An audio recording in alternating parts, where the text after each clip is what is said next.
Hey guys, Jack Spearco coming to you again from the backyard. Not quite in the garden, the sun's up too high and there'll be sun all in my face and mess up the shot and all. Try to get this one in for you this morning rather quick. Damn airplanes keep coming back. Every time I went to turn it on, I had just a second ago, low-flying small plane, a frickin' F-35 and a helicopter over me at the same damn time. I swear to God, they're interfering with me. They don't want my message of truth getting out. Anyway. Today's video is about the sorriest, whiniest, bitchiest excuse I've ever heard in my life, and I've heard many versions of it, but it all has to do with, it doesn't matter anyway, they'll take it away from me. And I've heard this about everything from a garden, to a homestead, to a business, or anything else that you have to actually get off your ass, shut your mouth, and get to work on to make happen. And I've seen it so many times now, I recognize the pattern when I'm seeing. I just saw it with some of the videos I've been doing lately about, well, get the hell away from places that suck, go someplace that doesn't suck and build something worth having and worth defending. And then if you have to, defend it. And I got in the comments, well, sooner or later, they're just going to come take it from you anyway. They're going to come take it from you anyway. They're going to say you stole it from the Indians or some other stupid shit. And you might think that's relatively new. But like I keep saying, I've been doing this for 12 years now. I'm in my 13th year at this point.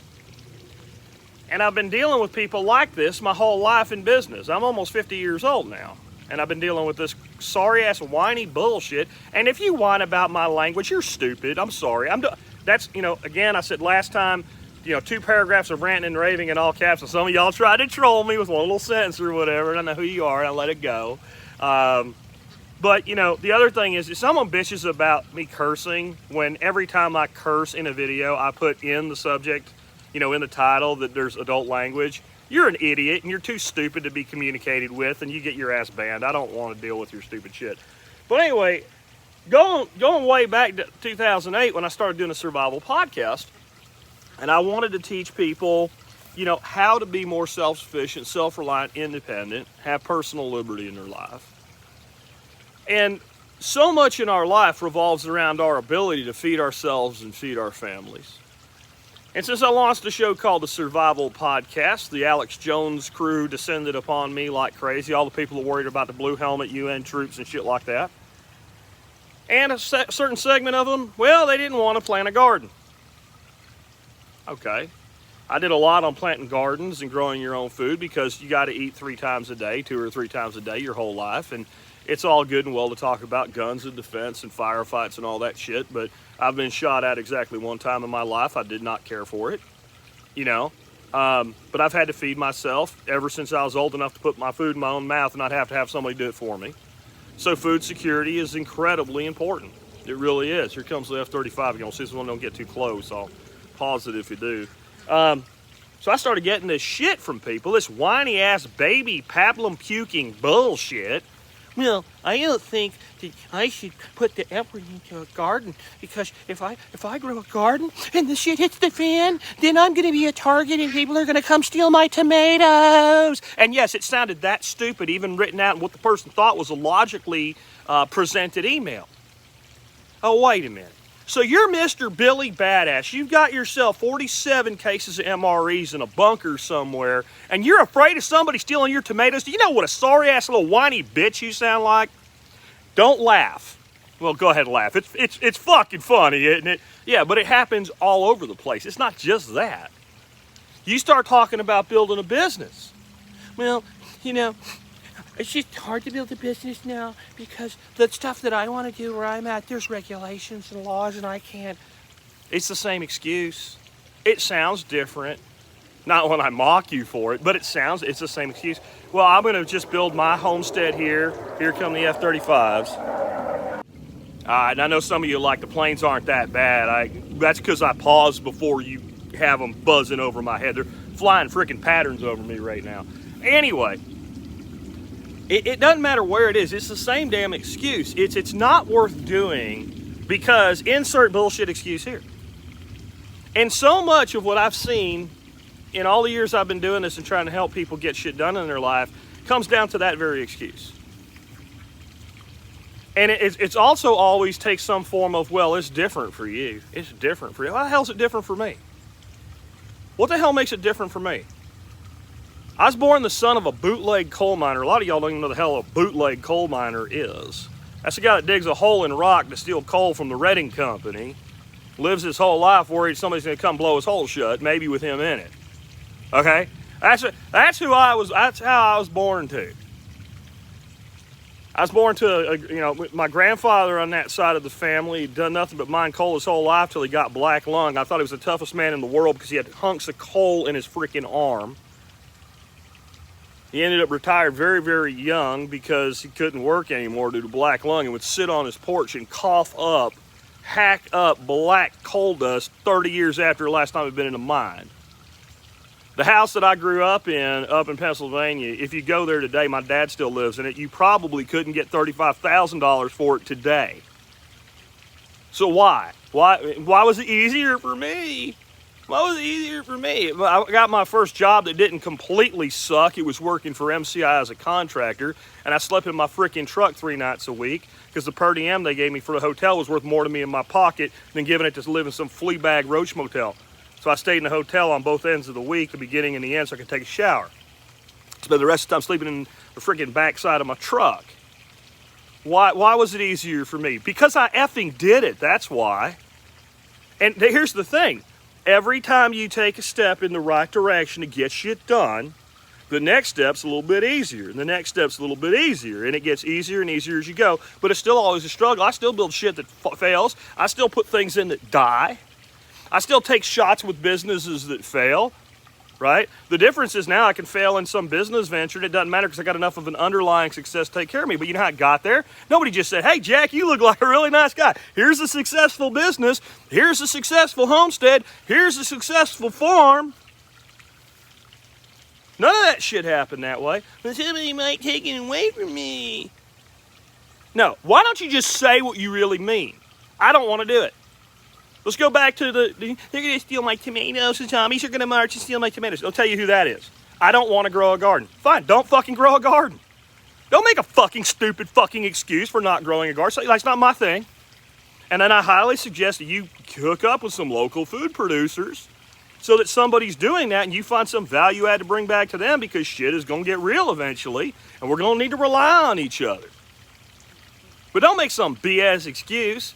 If you don't want to do the hard fucking work, when I started building my podcast, I was still working full time, busting my fucking ass, and I would get up at 3 o'clock in the fucking morning and go down and spend all my time getting my show, doing all my prep work, getting all my material together, getting everything ready to go, drilling it down to a couple 3x5 note cards, putting bullet points on them, getting better as a public speaker, learning my trade, learning my craft, getting my fucking car, drive a fucking hour to work, and bust my fucking ass podcasting in my fucking car on my way to fucking work, then work 10 fucking hours, then listen to it on the way the fuck home and go, you fucked that up, you fucked that up, you fucked that up. So the next day I could do a better fucking podcast. And guess what? You people are like, they just take it away from me. I didn't see any of you motherfuckers bumping into my ass on my way up and down my fucking stairs to my home office to put that shit together, did I? Not one damn one of you was there. One of my good friends, Patrick from MT Knives, he told a story right back here at one of our workshops about what it takes to build a business, how freaking soul-crushing hard it is.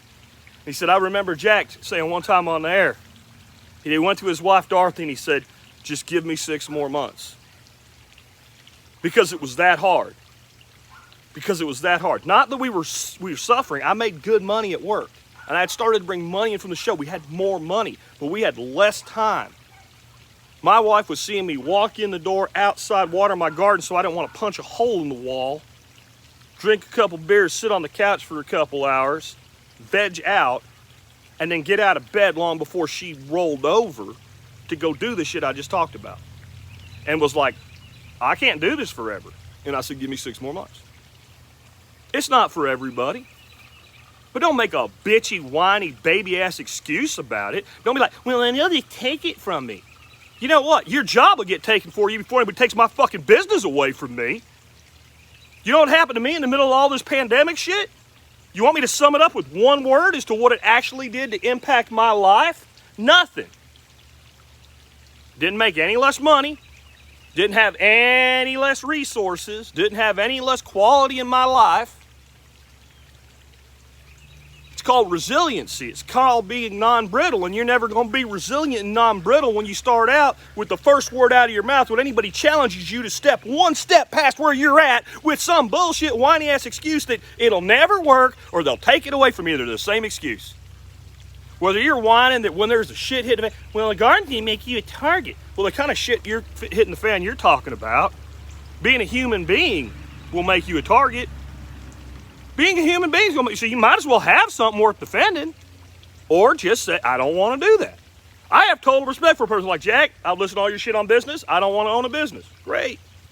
Then you better figure out some way to have some sort of resiliency in your income or your investments. I don't care what it is. Maybe you don't want a business. Maybe you want more of a side hustle. A side hustle that'll put $400 a month into your household income, especially if it's a true side hustle, which means this money down here under the table. You got me? You feel me? Right? 200 of it for farting around, paying bills, etc. will keep the average family out of freaking bankruptcy. And the other 200 put off in your additional investments will make sure you retire a multimillionaire. So get off your ass and make $400 a month. You don't have to go through all that bullshit I just talked about to do that. You can find it something you can do that you can sell to your friends and neighbors. Probably a lot of it for fucking cryptocurrency, by the way. That doesn't really change any part of your life. Figure out how to take your hobbies and make income off of it. I'm telling you right now, I can make $500, $1,000 a month pulling plants out of my freaking fish tanks. I just don't want to. It's not because you can take it away from me. It's because I got enough other shit going on that I don't need that in my life. But if all I was doing was working a job and coming home and playing with my fish tanks, you can bet your ass I can make $500, $1,000 a month off of plants out of fish tanks, selling them on eBay and Craigslist and shit like that. There's something you can do. Make mead, sell it to friends and family only, $20 a bottle. If you can't make $400 a month doing that, you need to bake better fucking mead or make better fucking friends. I don't know what one. Start growing a garden, put together, a little micro CSA. If you can make $25 a customer, I know y'all do new math in school now, but every 4 fucking customers, right? That's $100 fucking dollars. Now you have to sell for more than $25. You got to make, it's called a profit, right? But if you can make $25 profit per customer, and you want to make $400 fucking dollars to put into your household, you only need to have 16 freaking regular customers. Now you can do that without getting up at 3 o'clock in the morning, without going through all that shit. Maybe you don't even want to do that. You know what? You can go out, and when you're out and about, you can drive for like Uber Eats and shit like that and Amazon deliveries and only take the high dollar ones. I know one guy in Washington State, ground zero, where lockdowns were crazy. He did a lot of Uber and Lyft, but when this shit started, he couldn't do it anymore. His car got old. He didn't want to buy a new car. He wouldn't qualify for it anyway anymore. He started like doing DoorDash and Uber Eats and stuff. And he only takes the good ones when he's out and about anyway. And he's putting an extra $150 to $200 a week in his pocket just from that.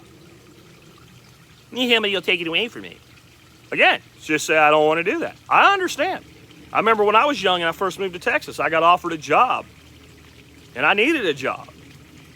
But it was working in a bar at night when I wanted to go be with my friends. I didn't say, well, tell me you'll take it away from me, or I'll never make enough money as a bartender anyway, because I knew bartenders made damn good money. I said, I don't want to do that. I'm going to find something else to do. Didn't make an excuse. This is the number one excuse I hear from people. Get over it. Grow up. Grow a pair. Admit, you just don't want to do the work. Don't cry somebody's going to take it away from you. If you want a homestead, build a damn homestead. I suggest you pick the location that you build it in a place that has resiliency of its own, that has good community around it, etc. But don't make some whiny ass excuse. They're going to come to an Indian reservation or some other nonsensical crap. Grow up, grow a pair, get on with it, and get shit done. That's your kick in the ass at the end of this week. I guess it's Thursday, so maybe I'll come back and kick your ass one more time tomorrow. Take care, guys.